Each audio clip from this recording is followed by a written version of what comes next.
He was the most dangerous man in the city. Untouchable, unbreakable. Until the day he came home early and found her standing in his penthouse, the woman who disappeared 8 years ago without a word. But she wasn't alone. 2 7-year-old faces stared up at him with eyes that mirrored his own. She took everything when she left. His heart. His future. And twins he never knew existed. Now he'll learn why she ran, why she hid them, and why some secrets are more dangerous than any empire. Hello, everyone. I'm back with another unforgettable Afro-Korean love story. Before we begin, if you're enjoying these emotional journeys, please subscribe and help us reach 1,000 subscribers. Your support means everything. Now let's dive into a story about secrets, family, and a love that refused to die.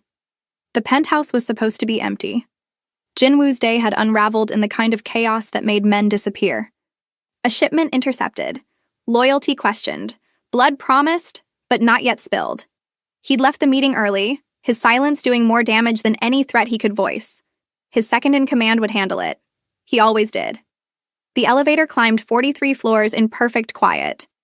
Jinwoo loosened his tie, felt the weight of his gun against his ribs, a reminder of what he was, what he'd always be. At 32, he'd stopped pretending the empire wouldn't consume him. It already had. The doors opened to his private floor.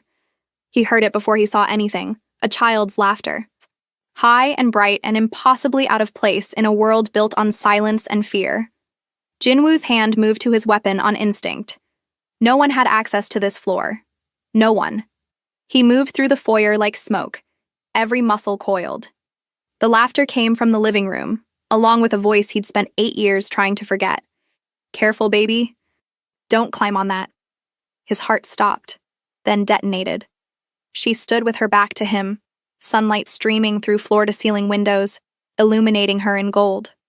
Her hair was longer now, natural curls cascading down her back, in a way that made his fingers remember their texture. She wore simple jeans and a white shirt, so out of place among his steel and leather furniture that she looked like a dream bleeding into his waking life. Amara. The name moved through him like a bullet he'd never seen coming. 2 children, identical boys with skin like warm earth and eyes that struck him with horrible, beautiful recognition, played near the window. 7 years old, maybe. The same age as, no. Jinwoo's mind rejected the math even as his heart performed it with cruel precision. 8 years since she'd vanished from his bed, his life, his future. Left nothing but a cold pillow and questions that had turned him into something harder, colder, more dangerous than even his father had been. Amara. Her name left his mouth like a ghost he'd tried to bury. She turned slowly. So slowly he could count his heartbeats in the space between then and now. When her eyes met his, those dark, infinite eyes that had once looked at him like he was more than the monster everyone else saw, something cracked in his chest. Fear. He saw fear. Not of him. For him. Jinwoo. Her voice was exactly as he remembered. Warm honey over broken glass. You weren't supposed to be home. The children had gone quiet. They stood close to her now, instinct telling them something had shifted in the room's atmosphere. The boy on the left had Jinwoo's exact expression when calculating a threat. The one on the right had his jawline. His world tilted. Who let you in? It wasn't a question. His voice had dropped into the register that made grown men confess sins they hadn't committed yet. You're head of security. Marcus. She lifted her chin slightly, that defiant gesture he'd loved and hated in equal measure. I told him it was an emergency. Is it? Yes. One of the twins, the calculating one, stepped forward. Mommy, who is he? Mommy. The word landed like a body hitting concrete. Jinwoo looked at the child. Really looked. The boy had his nose, his build, his stance, weight slightly forward, ready to move, and those eyes. Dark brown with flecks of gold that caught light the same way Jinwoo's did, the same way his father's had, the same way every Kim for 3 generations had. Amara. His voice was barely above a whisper now, which made it more terrifying than any shout. What did you do? She stepped in front of the children, her body a shield he could break but never would. Even now. Even after everything. I did what I had to do, she said quietly. I protected them. From what? Her eyes held his. From your world. From your father. From the empire that devours everyone you love. The truth hit him harder than any betrayal. These were his sons, his, and she'd kept them from him for 7 years. Jinwoo had killed men for less, had burned entire operations to ash for disrespect that paled in comparison to this. But all he could do was stand there, watching the woman he'd never stopped loving and the children he'd never known existed, and feel something in him break that no amount of power could ever repair. "Their names," he said finally. Amara's hand found the calculating twin's shoulder. Minho, then the other, Jaden. Minho and Jaden, Korean and American, like the two halves of a life he could have had. "How long have you been in the city?" 3 days. "Why are you here?" She hesitated. For the first time, her armor cracked. "Because your father found us." The floor dropped out from under him. His father. The man who'd built the Kim Empire on blood and broken bones. Who'd told Jinwoo that love was weakness and family was leverage. Who'd died 2 years ago, leaving Jinwoo to inherit a throne he'd never wanted and a darkness he couldn't escape. "My father's been dead for 2 years. His people aren't." Jinwoo understood immediately. The old guard, the ones who'd never accepted his leadership, who wanted him married to a Korean socialite, producing heirs for the dynasty, not this, not her, not children born from love instead of strategy. They threatened you. They threatened them. Her voice broke on the last word. "I came back because running isn't working anymore, because hiding them is getting harder, because—" She stopped, swallowed. "Because they deserve to know their father before someone takes that choice away from us." The twins were watching him now with identical expressions of confusion and curiosity. They didn't know. Of course they didn't know. To them, he was just a stranger in an expensive suit with a gun under his jacket and blood on his legacy. Jinwoo had faced down rival crime lords, had negotiated with men who wore human teeth as jewelry, had stood in rooms where the wrong word meant death and smiled through it all. But looking at his sons, he had no idea what to do. "Mommy," Jaden whispered. "Why does he look like us?" Amara's eyes filled with tears she refused to let fall. She'd always been strong like that, stronger than him in ways that mattered. "Because," she said softly, still holding Jinwoo's gaze, "he's your father." The words hung in the air like smoke after a gunshot. Jinwoo's phone buzzed. His second in command. The situation from earlier, probably escalating. There were decisions to make, blood to spill. An empire that wouldn't run itself. But all he could see were 2 7-year-old boys with his face and her fire, and the woman who'd loved him enough to disappear rather than let his world destroy them. "We need to talk," he said finally. "Alone." Amara nodded. She turned to the twins. "Go play in your room, okay? I'll be right there." They hesitated, but obeyed. The door closed behind them with a soft click that sounded like a verdict, and then they were alone. Just Jinwoo and Amara, and 8 years of silence between them. "Tell me everything," he said. So she did. She told him about the pregnancy test. 2 pink lines that appeared 3 weeks after she'd left his bed for the last time, believing the goodbye had been mutual. A strategic retreat before his father orchestrated something permanent. "Your father came to my apartment," Amara said, standing by the window where his sons, their sons, had been playing moments before. "This was before you took over. Before everything changed. He sat in my kitchen and told me exactly what would happen if I stayed." Jinwoo's jaw tightened. He knew his father's methods. Precise, surgical, brutal. "He showed me photos," she continued. Her voice steady now, like she'd practiced this confession in mirrors for years. "My mother in Lagos, my cousin in Atlanta, my best friend from college. He had addresses, daily routines, vulnerabilities mapped out like a military operation. He threatened them. He promised them." She turned to face him. Said if I disappeared quietly, they'd live. Said if I told you about the pregnancy, if I fought him, if I tried to stay, they'd die. All of them. And I'd watch. Jinwoo stood perfectly still. The same stillness that preceded violence in the boardrooms and back rooms where he conducted business. But this wasn't business. This was the woman he'd loved being terrorized by his own blood. "You should have told me. You were his son." Her eyes flashed. "You did everything he asked. Took over operations he gave you. Married the women he chose for you to date. You were becoming him, Jinwoo. Every day a little more. I never. You did. She cut him off gently, firmly. I watched it happen. Watched the man I loved disappear inside the heir your father was creating. And when I found out I was pregnant, I knew. I knew if he'd threatened strangers to control you, what would he do to his own grandchildren? The truth of it sat between them like a third presence. His father would have used them. Would have turned Jinwoo's sons into leverage, into weapons, into the next generation of darkness. Would have broken Amara slowly, publicly, to teach Jinwoo that love was a weakness to be exterminated. When did you know it was twins? 3 months in. I was in Chicago by then. Working at a community center, teaching art to kids who reminded me of... She stopped. I thought about calling you every day. Thought about it when Minho took his first steps. When Jaden said his first word. Every birthday, every skinned knee, every moment they looked at me with your eyes and asked about their father. What did you tell them? That you were far away. That you loved them but couldn't be with us. That someday, maybe... Her voice cracked. I never lied to them, Jinwoo. I just didn't tell them the whole truth. He moved to the window. The city sprawled below them. His city, in all the ways that mattered. Every building with a Kim holding, every street with their influence bleeding through it like ink in water. You said my father's people found you. 2 weeks ago, I was picking the boys up from school and there was a man waiting. Korean. Expensive suit. He didn't say anything, just handed me a phone. Who was on it? Park Il-sung.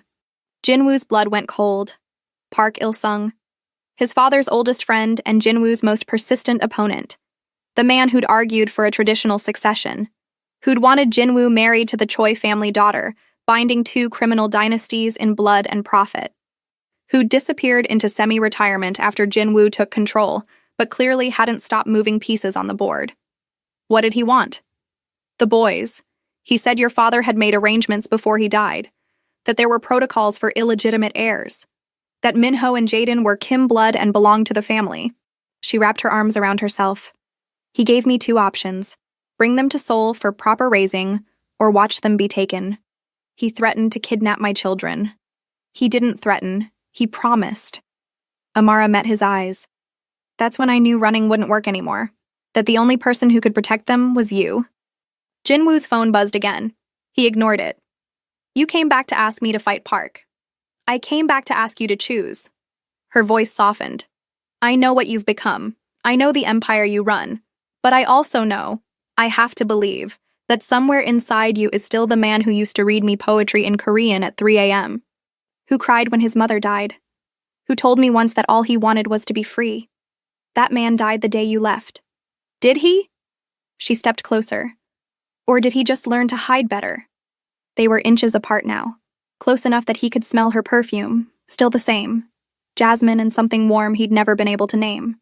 Close enough to see the faint scar above her eyebrow from the night they'd gotten drunk and tried to cook, and she'd cut herself laughing too hard at his terrible technique. Close enough to remember what it felt like to be human. I can protect you, he said quietly. All of you. But you need to understand what that means. Tell me. It means you stay here, under my security, under my name. His hand moved to her face before he could stop it, thumb tracing her cheekbone. It means everyone will know about the twins, about us. It means Park and every other old guard loyalist will see you as a threat to their version of the Kim legacy. And it means I'll have to go to war. Real war. The kind that ends with bodies in the river and families destroyed. The kind my father specialized in. He leaned closer, voice dropping to barely a whisper. Can you live with that? Knowing men will die so your children can be safe? She didn't flinch.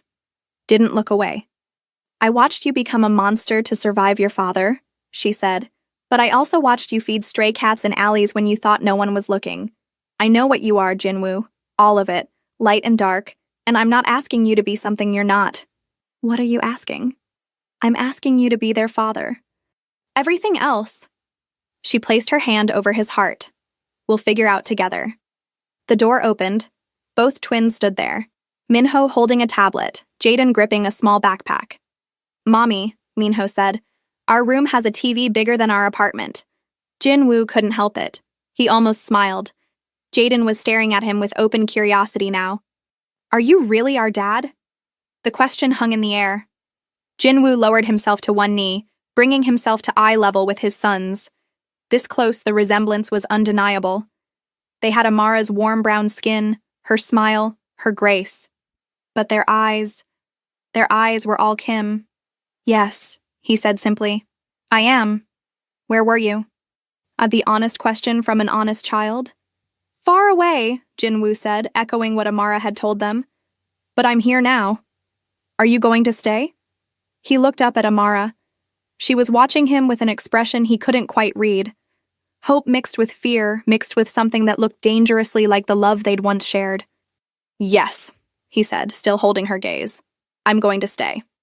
Minho stepped forward, tactical mind already working. "Mom says bad people are looking for us." "They are.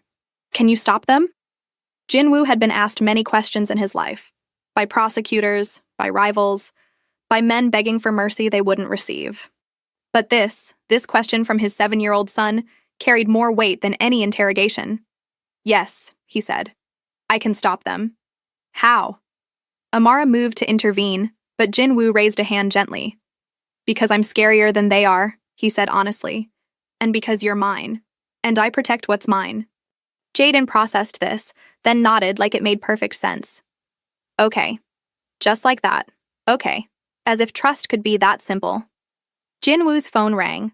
Not buzzed. Rang. The tone he'd assigned to only one person, his second in command. The man who only called when situations had evolved past text. "I have to take this," he said, standing. He looked at Amara. "We're not done talking." "I know." He stepped into his office, closed the door, and answered. "Talk. We have a problem. Park Il-sung just called an emergency council meeting. Tomorrow night. He's demanding you address questions about succession and legitimacy." A pause. "He knows about the woman and the kids, boss. He's moving faster than we thought." Jinwoo looked through the glass wall separating his office from the living room. Watched Amara help Jaden with his backpack.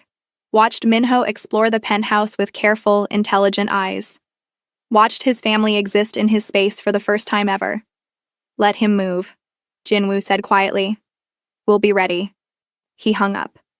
Tomorrow, the war would begin. Tonight, he'd learn how to be a father. Dinner was strange. Jinwoo sat at the head of a table that had never held more than business associates and occasional conquests, watching his sons eat pasta with the intensity of children who'd been promised dessert. Amara sat to his right, close enough to touch but maintaining careful distance. "You don't cook," she said, gesturing at the takeout containers from the Italian place 3 blocks down. "You remembered." "I remember everything." The word sat between them like a confession. Minho was studying him openly now, the way Jinwoo studied opponents across negotiation tables. "Mom says you're important. Are you famous?" "In some circles." "What do you do?" Amara tensed. Jinwoo felt it more than saw it. "I run a business," he said carefully. "Import and export, real estate, investments." "That sounds boring." Despite everything, Jinwoo almost laughed. "Sometimes it is." "Do you have a wife?" Jaden asked, completely innocent. "No." "Why not?" "Because the only woman I ever wanted left me 8 years ago, and I never recovered." "Haven't found the right person," he said instead. Jaden considered this with 7-year-old wisdom. "Mom doesn't have a boyfriend either. Maybe you guys should date." Amara choked on her water. Jinwoo handed her a napkin, their fingers brushing. Electricity shot through the contact, immediate and undeniable. "It's more complicated than that," Amara managed. "Why?" "Because adults make everything complicated," Jinwoo said, earning a small smile from her. After dinner, Amara got the twins ready for bed in the guest suite Jinwoo had converted to a children's room with 3 phone calls and more money than most people earned in a year. He stood in the doorway, watching her tuck them in with practiced ease. "Mom," Minho said sleepily, "is this our home now?" "For a while," she said softly. "We'll see." "I like it here. It's safe." "Safe." The word coming from his son's mouth cracked something in Jinwoo's chest. When she finally emerged, pulling the door closed, they stood in the hallway together. The penthouse was silent except for the city's ambient hum filtering through reinforced glass. "Thank you," she said quietly. "For dinner, for the room, for not what? Not being angry. I am angry." He stepped closer. "Furious, but not at you." "Then who?" My father, Park, myself for not being someone you could trust 8 years ago. His hand found her waist, pulling her close enough to feel her heartbeat. Everyone who made you believe running was your only option. Jinwoo, I would have chosen you, he said, voice raw. If you'd told me, if you'd given me the chance, I would have burned the whole empire down before letting my father hurt you. You say that now? I mean it now. His forehead rested against hers. I meant it then too.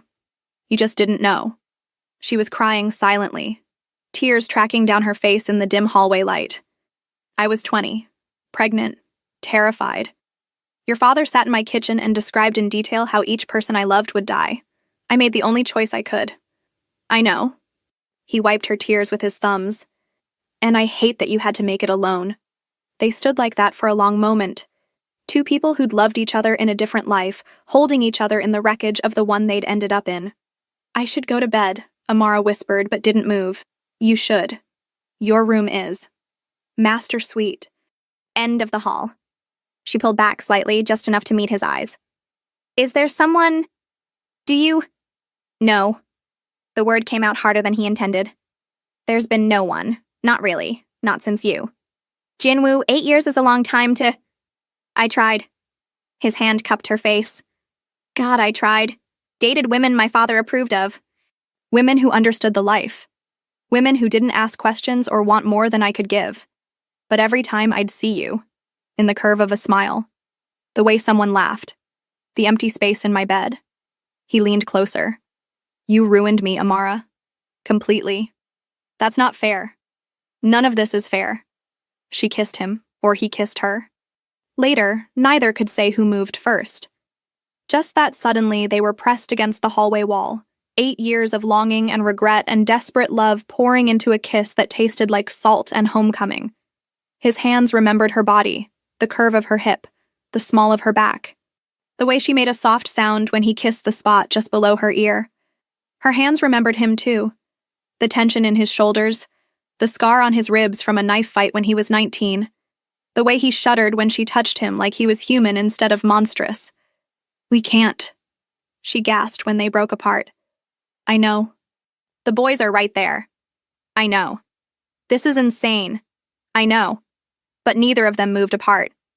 Tomorrow Park makes his play, Jinwoo said against her neck. Tomorrow I have to stand in front of the council and defend my right to lead. Tomorrow the war starts. I know. I need you to stay here, with Marcus and the security team.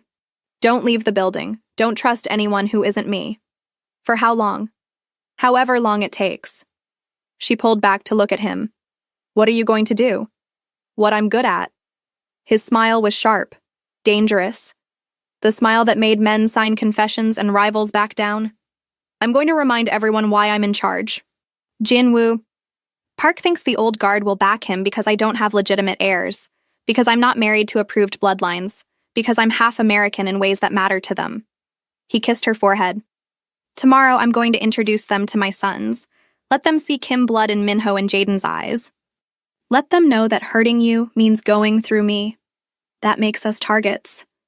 You've been targets since my father found out about the pregnancy. At least now you have me. She searched his face. Are we worth it? Worth going to war? You're worth burning the whole world down.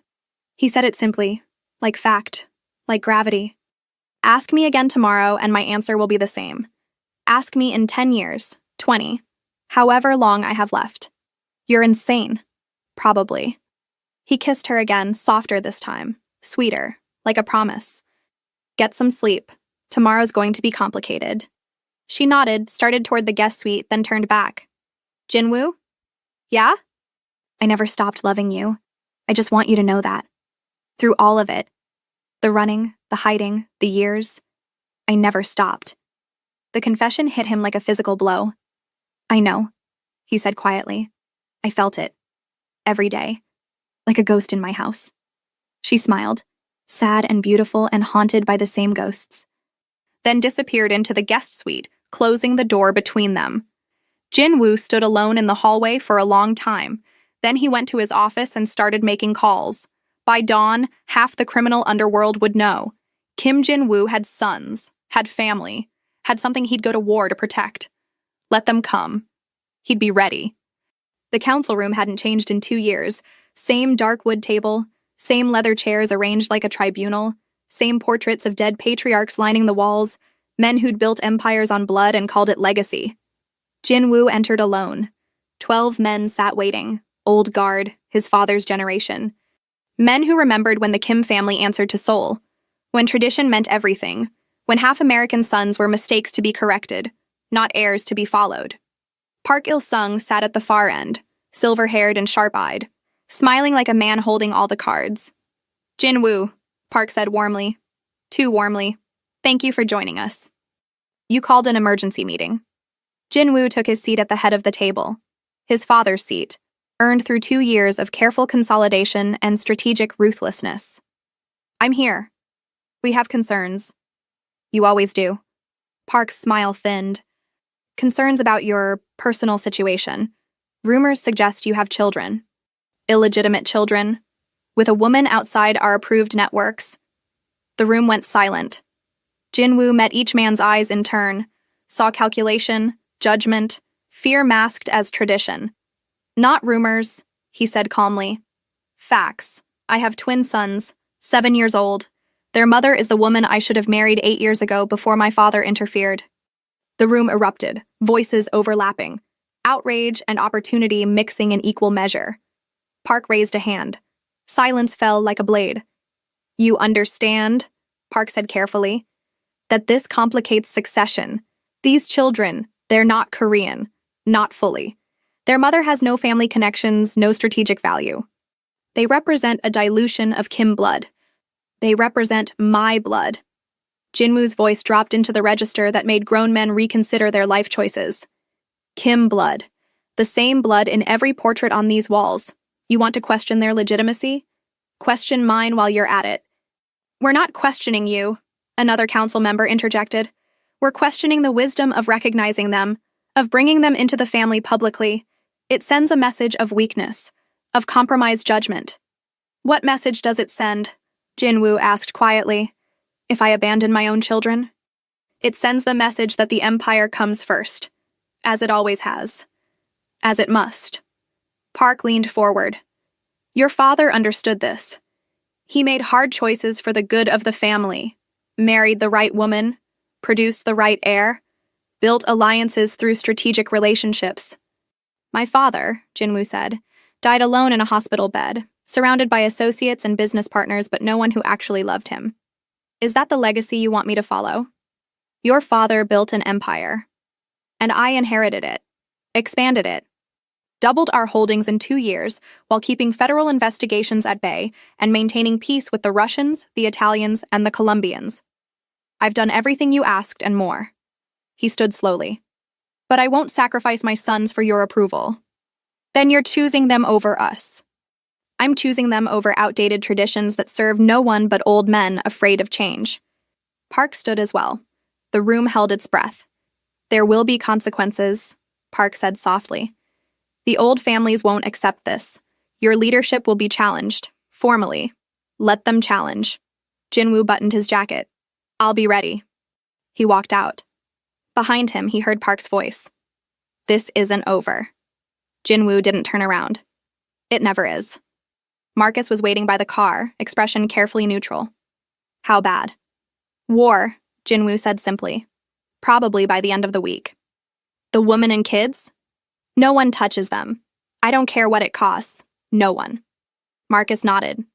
He'd been with Jinwoo since the beginning, knew when orders were absolute. The drive back to the penthouse took 20 minutes through morning traffic. Jinwoo spent it making calls, moving pieces, preparing for the chaos Park would unleash. By the time the elevator opened to his floor, he'd secured 3 key allies, liquidated 2 questionable assets, and arranged for additional security. He found Amara in the kitchen, teaching the twins to make pancakes. The sight stopped him cold.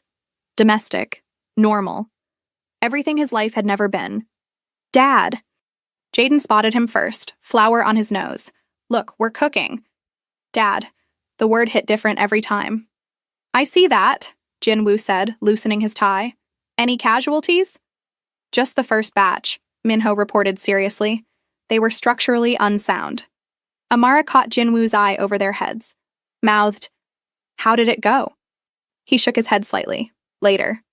"Can you flip pancakes?" Jaden asked. "I've never tried." "Mom says you can't cook." "Your mother is correct about most things." Amara smiled despite the tension. "Come here, I'll teach you." So he did. Stood at the stove in his $3,000 suit, learning to flip pancakes while his sons offered commentary, and his former lover guided his hands with touches that felt like coming home. "See?"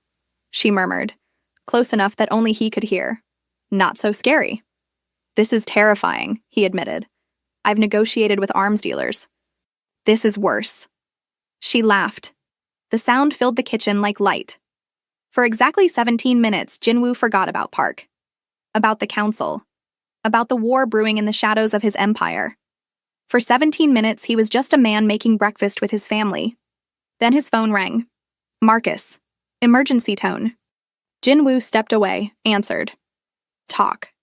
"Park just moved. He's calling a formal challenge. Tomorrow night. Winner takes operational control of the family." "On what grounds?" "Incompetence, compromised judgment, failure to maintain traditional values." A pause. "He's got 4 council members backing him publicly, maybe more privately." Jinwoo looked back at the kitchen. At Amara and the twins, still laughing over burnt pancakes. "Tell Park I accept," he said quietly. "Tomorrow night. I'll be there." He hung up. Amara was watching him from the doorway now, reading his expression the way she always had. "It's happening," she said. Not a question. "Tomorrow. What do you need from me?" "Stay here. Keep them safe. Let me handle this." She crossed to him, took his face in both hands. "I didn't come back so you could fight this alone. You came back so I could protect you." "I came back," she corrected, "so we could protect each other. There's a difference." Behind them, Minho called out, "Mom! Jaden's eating all the chocolate chips." "Am not. Are too." Amara smiled sadly. "They don't know what's coming, do they?" "No, and they won't." Jinwoo kissed her forehead.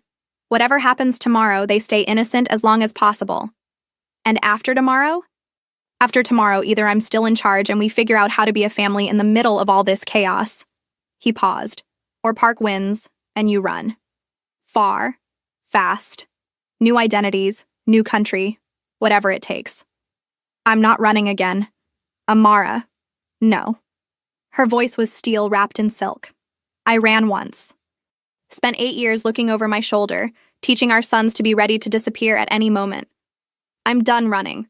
We stand together, or not at all." He wanted to argue, wanted to command her to safety the way he commanded everything else in his life. But this was Amara, and she'd never taken orders from anyone. "Together then," he said finally. "Together." They sealed it with a kiss that tasted like promises and pancakes, and the kind of desperate hope that only exists in the space between love and war. Tomorrow would bring blood. Tonight, they'd steal whatever peace they could find. The challenge took place in a warehouse Park owned in Red Hook. Neutral ground, no weapons, witnesses from every major family in the city. The kind of old-world spectacle the council loved. Theater disguised as tradition, violence wrapped in ceremony. Jinwoo arrived at midnight with Marcus and 2 soldiers. Left his gun in the car, kept his rage close. The warehouse was packed, 50 men, maybe more. Russians. Italians. Irish. The Colombians. Everyone with skin in the game, everyone waiting to see if the Kim Empire would fracture tonight. Park stood in the center, surrounded by his supporters. He'd dressed for the occasion. Traditional Korean suit, immaculate and symbolic.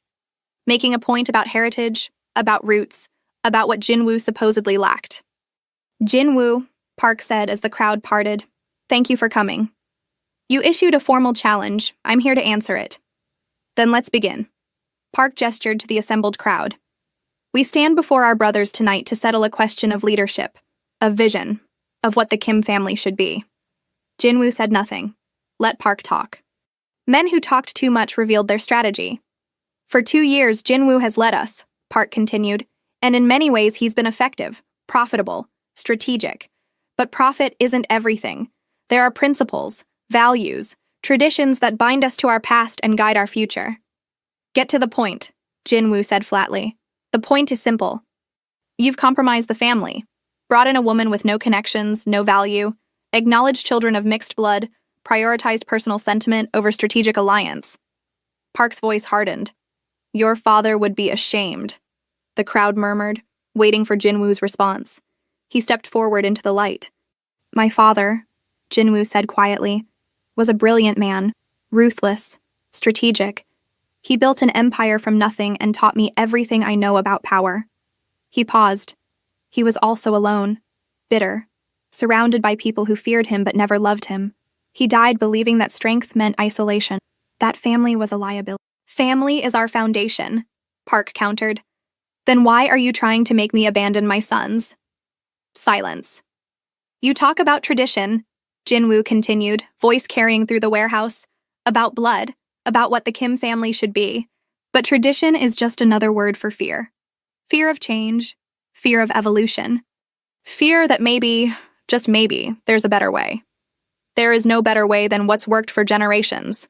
Then explain why we're richer now than we were under my father. Why our territory has expanded. Why the feds haven't touched us in 2 years while they've taken down 3 other families. Jinwoo met Park's eyes. Tradition didn't do that. Strategy did. Adaptation did. Knowing when to hold tradition and when to let it evolve. And your half-black children? Park said the words like a slur. How do they fit into Kim tradition? The warehouse went deathly quiet. Jinwoo felt rage flood his system, the kind of rage that ended in bodies. But he kept his voice level, calm, dangerous. My sons, he said softly, carry Kim blood. They have my eyes, my intelligence, my tactical mind. They're 7 years old and already think like strategists. He stepped closer to Park. Their mother is brilliant, strong, loyal. She protected them for 8 years against threats from my father's people, raised them alone while I built this empire. And you think she has no value? She's not Korean. Neither am I. Not fully. My mother was American. Does that make me less Kim? Jinwoo let the question hang. Half of you in this room have mixed heritage. Russian Italian. Irish Chinese. We're not a pure bloodline and we never have been. We're survivors who adapted and thrived. Park's jaw tightened. This isn't about race. Yes, it is. Jinwoo cut him off. It's about you and the old guard being afraid that the world is changing. That pure Korean networks don't matter as much as they used to. That maybe, God forbid, love and loyalty might actually be better foundations than arranged marriages and strategic alliances. Love is weakness. Love is what's kept me alive. Jinwoo's voice dropped. Kept me sane. Kept me human enough to lead instead of just destroy. You want to challenge my leadership? Fine, but don't hide behind tradition. Be honest. You're afraid. Afraid I'm building something you can't control. Something that doesn't need your approval. Park moved fast, threw a punch that Jinwoo barely blocked. They grappled. Years of training and violence pouring into a fight that was part ceremony, part genuine rage. The crowd roared. Jinwoo took a hit to the ribs. Returned one to Park's jaw. They circled, breathing hard, looking for openings. Your father taught you well, Park gasped. He taught me how to survive, Jinwoo said. Amara taught me how to live. That's the difference. He moved, fast, efficient, the way Marcus had trained him. Got Park in a submission hold that ended with the older man on his knees, Jinwoo's arm around his throat. Not choking, just controlling. Yield, Jinwoo said quietly. Or I finish this. Park struggled, pride warring with survival instinct. Yield, Jinwoo repeated. I yield, Park choked out. Jinwoo released him, stepped back, breathing hard but standing tall. The warehouse erupted in mixed reactions, some cheering, some angry, all of them understanding what just happened. Jinwoo had won. He looked around at the assembled crowd. Anyone else want to challenge me? Question my leadership, my family? Silence. Good. Then we're done here. He turned to leave. Park's voice stopped him. This doesn't change anything. The old families won't accept her. Won't accept them. Jinwoo looked back. Then the old families can adapt or die. I don't care which. He walked out into the night. Marcus was waiting by the car, holding out his phone. Amara, he said simply. Jinwoo answered. I'm okay. It's over. Her exhale of relief was audible. Did you win? Yeah. Are you hurt? Nothing serious. Come home. Home. When had the penthouse become home? When she'd walked back into it? When his sons had laughed in the kitchen? When family had become real instead of theoretical? On my way, he said. The drive took 15 minutes. He spent it processing. Park had yielded, but the war wasn't over. It never would be. There would always be someone questioning his choices, his leadership, his right to define what family meant. But for the first time in 8 years, Jinwoo didn't care. Let them question. Let them challenge. Let them bring whatever war they wanted. He had something worth fighting for now. The elevator opened to his floor. Amara was waiting, still dressed, eyes searching his face for damage. "You're bleeding," she said, touching his split lip. "I've had worse." "That's not comforting." He pulled her close. "It's over." Park yielded. "The challenge is done." "And tomorrow?" "Tomorrow we figure out how to build something new. A family that doesn't look like anyone else's. A legacy that isn't built on fear." He kissed her. Together. She kissed him back. Deeper. More urgent. 8 years of longing and fear and desperate love pouring into the kind of kiss that felt like homecoming and promise and new beginning all at once. "The boys?" he murmured against her lips. "Asleep. Your room or mine?" "Ours," she said, and led him home. Morning came soft through penthouse windows. Jinwoo woke to unfamiliar warmth. Amara curled against him, her breathing even, her hand resting over his heart. For a moment, he just existed in the space between sleep and waking, letting himself believe this could be permanent. Then his phone buzzed. Marcus. Park's withdrawing his challenge publicly. Council meeting at noon. They want to formalize your position. Jinwoo typed back, "I'll be there." Amara stirred. "What time is it?" "Early. Go back to sleep." "Are you leaving?" "Meeting at noon. Council wants to make things official." She propped herself up on one elbow, sheet falling to her waist. "Official how?" "Recognition of my leadership. Probably some ceremony about continuity and tradition." He traced patterns on her shoulder. "They'll want to meet you, the twins. Make it formal." "I'm not sure I'm ready for that." "You faced down my father 8 years ago. You can handle a room full of old men." She smiled slightly. "Your father was scarier." "Debatable." They lay in comfortable silence for a moment. Outside, the city woke up. Traffic sounds, distant sirens, the ambient noise of millions of people starting their day with no idea that empires shifted in penthouses above them. "What happens now?" Amara asked quietly. "After the ceremony. After everything becomes official. We figure it out, day by day." "That's not a plan." "It's the only plan I have." He turned to face her fully. "I can give you safety, resources, a life where our sons never have to run again. But I can't give you normal. Can't promise PTA meetings and baseball games without bodyguards. Can't pretend I'm not what I am." "I'm not asking you to pretend." "What are you asking?" She considered the question. "I'm asking you to try. To be their father first, the boss second. To let them see the man I fell in love with, not just the monster your father created. And if those two things are the same person now, they're not." She touched his face. "Last night making pancakes with them, that was you. Real you. The you that still exists under all the armor. That version of me gets people killed. That version of you keeps people alive." She kissed him softly. "There's room for both. You just have to stop thinking of them as separate." Before he could respond, small footsteps sounded in the hallway.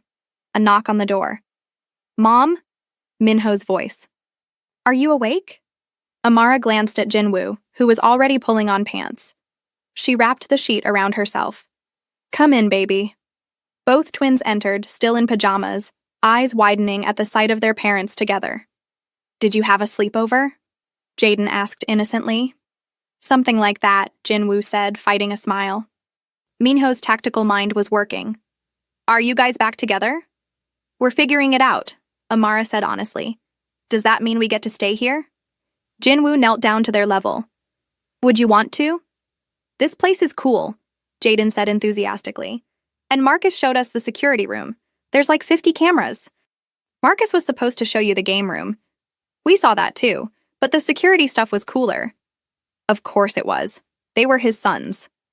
"If you stay here," Jinwoo said carefully, "things will be different. There will be people who want to meet you. Rules about safety, bodyguards when you go to school. It won't be like before. Minho processed this. Because you're important, and that makes us important? Something like that. Will the bad people still try to hurt us? Jinwoo met his son's eyes, so much like his own. Not if I have anything to say about it. But that's why we need security. Why things will be different. To keep you safe. Okay, Minho said simply. Then, can we have pancakes again? Just like that. Okay. Children's ability to adapt never ceased to amaze him. Yeah, Jinwoo said. We can have pancakes again. The council meeting went exactly as expected. Formal recognition of Jinwoo's leadership. Public acknowledgement of Park's withdrawal. A carefully worded statement about respecting modern family structures while honoring traditional values that meant absolutely nothing and everything simultaneously. They wanted to meet Amara and the twins afterward. A reception, photographs, the illusion of unity. Jinwoo brought them anyway. Watched his sons shake hands with men who'd threatened their existence a week ago. Watched Amara navigate conversations with women who judged her for everything she represented. Watched his family exist in his world for the first time. It wasn't perfect, wasn't easy, but it was real. Your sons are impressive, one council member said, watching Minho ask detailed questions about building security. They're their mother's children, Jinwoo replied. And yours. That too. Later, after the reception, after the politics and posturing, Jinwoo found himself on the penthouse balcony with Amara. The twins were inside with Marcus, learning to play chess. Think they'll be okay? She asked, leaning against the railing. They're Kim. They'll be better than okay. That's what I'm afraid of. He understood. The empire was seductive. Power was addictive. He'd watched it corrupt good men, turn innocence into calculation, love into strategy. We'll do better, he said. Teach them that power is a tool, not an identity. That family comes first. That love isn't weakness. You sound like you believe it. I'm starting to. She turned to face him. What changed? You came back, reminded me who I was before I became this. He gestured vaguely at the city below them. Before the empire consumed everything. And who were you? Someone who read poetry at 3 a.m., who cried when his mother died, who believed for exactly 2 years that love might actually be stronger than fear. He pulled her close. Someone who loved you more than breathing. Loved? Loves. He corrected it immediately. Present tense. Always has been. She kissed him as the sun set over their city, his empire, her refuge, their future uncertain but finally, impossibly shared. Behind them, through the glass, they could hear Minho declaring checkmate while Jaden argued about the rules. Marcus's patient explanation. The sound of family existing in a space that had only known violence and isolation. Think we can do this? Amara whispered. Build a family in the middle of a criminal empire? Raise children who know their father runs the underworld, but still believe in goodness? Create something that doesn't look like anyone else's normal? Yeah, that. Jinwoo looked at the city spread below them. At the empire he'd inherited and expanded and ruled with calculated ruthlessness. At the legacy his father had built on blood and fear. Then he looked at Amara, at his sons, at the impossible, fragile, beautiful thing they were trying to build together. Yeah, he said finally. I think we can. It wouldn't be easy. The old guard would keep pushing. New threats would emerge. The empire would demand its price. But for the first time in 8 years, Jinwoo had something worth protecting that wasn't just power. He had family. Real family. The kind built on love instead of strategy. On choice instead of obligation. On hope instead of fear. And he would burn the whole world down before letting anyone take it from him again. Come on, he said, taking Amara's hand. Let's go inside. I think Jaden's about to flip the chessboard. She laughed. How do you know? Because that's what I used to do when I was losing. You're terrible. I know. He kissed her temple. But I'm yours. Always have been. They walked inside together, into the noise and chaos and beautiful mess of family, into their new empire, one built not on blood and fear, but on love and second chances, into whatever came next, together. The end.